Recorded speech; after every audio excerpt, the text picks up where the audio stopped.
The challenge of owning vehicles. 2012 GMC Terrain. I've had the trans rebuilt, replaced the motor, and the engine light came on, and now it's my fuel pump. The fuel pump's going. Well, it's running super rich, and now that's affecting my cats. The cats don't have to get replaced, but because of the fuel pump, it's starting to plug them up. And if I would replace the cats, we're talking like $2,700. And here's the thing. I've always said to myself, okay, how much do you want to spend a year fixing your car? And obviously having I guess depending on what you buy, they talk about your average vehicle loan is like $721. Hold on. My dog, she wants to be with me, so she's being a brat, and so she's barking, so they can be out here. All right, you happy now? Are you happy? So anyhow, I've always said, to people, if you own your vehicle outright, I said, it does stink when your vehicle breaks down. You got to go get it fixed.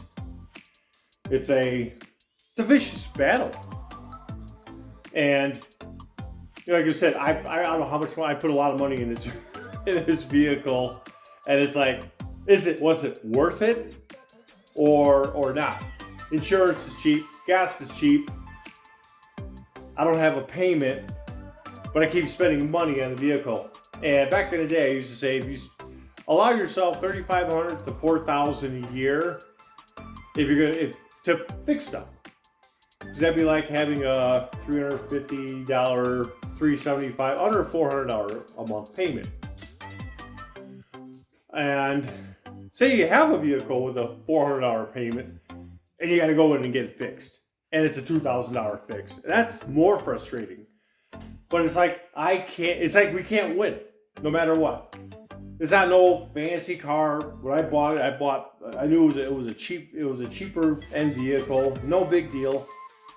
And it just seems like we just keep putting money in this vehicle to keep it running, or something happens, but things break. Things break, and it's just a vicious battle I think most people have to deal with. I mean, it's fine if you got deep pockets and so forth. You go buy a brand new vehicle, you pay cash, but that's just a slim few that are able to do that. What is that? 1%, 2%? They could go in and pay cash for 50 grand down. Most people, they need to make car payments. And my truck, I have a 93 GMC 4x4 paid off, cheap insurance. I don't run these vehicles a lot. We bought a new 4Runner for my wife, and obviously it's dependable, and got 4 years to pay that off. But I'm on the defensive. Okay, I'm gonna get we're gonna try to get the part ordered for the fuel pump, and it's harder. It's harder to get parts for these older vehicles.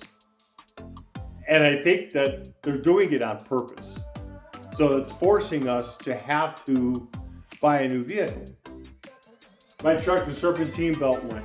Here, look at this serpentine belt. The only reason it went, see, it's all chewed up and it's ready to blow.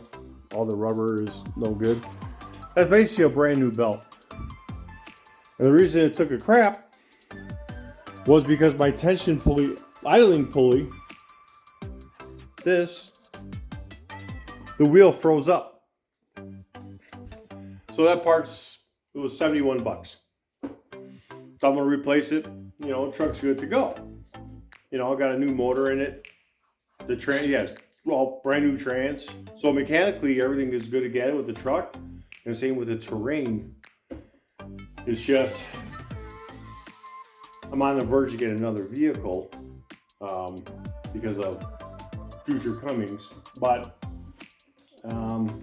yeah, it's just frustrating. The auto industry, they're making it more difficult for auto mechanics, the consumer, with keeping their vehicles. And then where you're forced, and how do you afford a $60,000, $70,000, $80,000 vehicle? Even $30,000, $40,000. That's expensive for the average person. That's a lot of money. You got to go back old, and then now can you get parts? Because with all the regulations the government put in many years ago, forced salvage yards to have to close the doors. So I remember back in the 80s going to the boneyard in Chicago and picking our own parts that we needed for our vehicle. And it's a damn if you do, damn if you don't. So I'm gonna go out there, let's go to the truck, let's take a look at the tensioner, and this should be just one bolt, a simple fix. And yeah, let's go out there and let's get that fixed. That's the part we're gonna remove.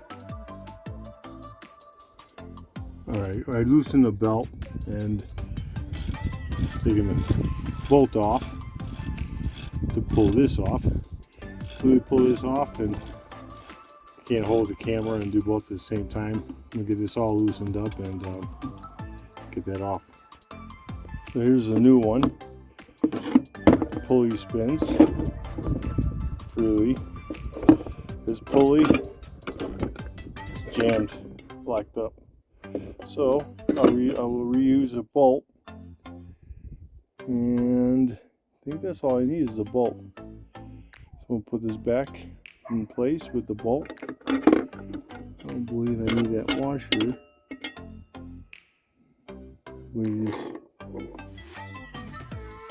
I'll go in just like that. Let me get it put in its spot. Like I said, I don't think I could do this. I put the phone. It won't sit on its own. But I want to get this one put in place and tightened up. Alright, let's get this tightened up.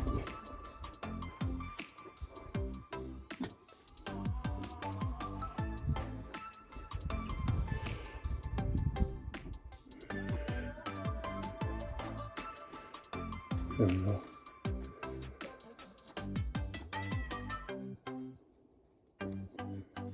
It's crazy how one little thing, one part, can ruin a belt.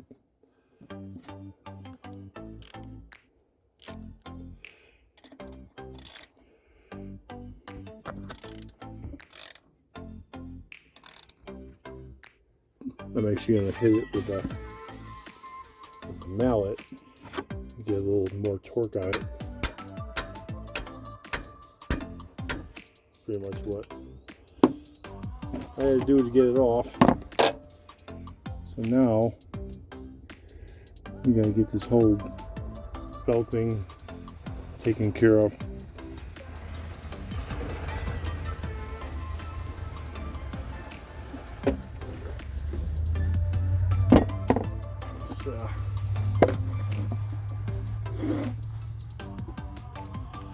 Let's get the tensioner on there.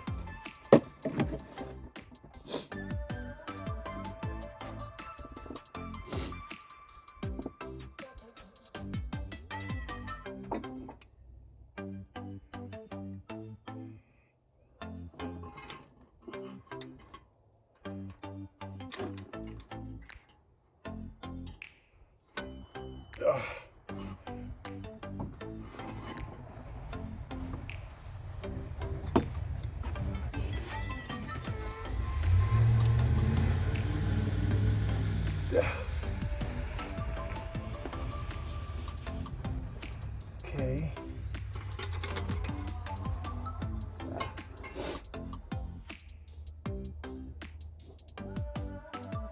You see, it's like kind of on the edge. pull it over just a little bit. There we go. It's like a minor shoulder to keep that from coming off. Belt's good there. Goes on that pulley just fine. AC, the alternator, everything looks good. Just now had to start her up. I think this will stay as I start it up. Yeah, let's start it up. I'll move some of this stuff so we don't have any unexpected mishaps. Shouldn't be. Alright, we'll do a slight crank. And turn it on. Hopefully the battery ain't dead.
All right, that's that. Just because of this thing froze up. The wheel, the bearing froze, locked up, and that caused me to lose the serpentine belt. Such a bummer. I have the old serpentine belt in the one I took off that was all cracked. I mean, a short time it was running on it, not enough to do any damage. But again, it goes to owning vehicles. I own the truck, and they got it was a simple fix, you know, new belt, new serpentine tension pulley system.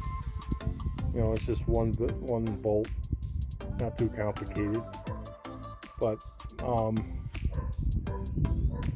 yeah, I don't know what the coolant looks low. Gotta check something. But well, if you own vehicles and you're going through this whole car industry stuff, dealing with inflation, how expensive everything is, I'm on the fence of actually buying another truck, and for other reasons. But yeah, I'm trying to find something under 50. You know, I like to be under 40 to be realistic, but still, that's a lot of money. All right, guys. Well, thanks for watching, and yeah, good luck with your vehicles. Hope they keep running strong for you.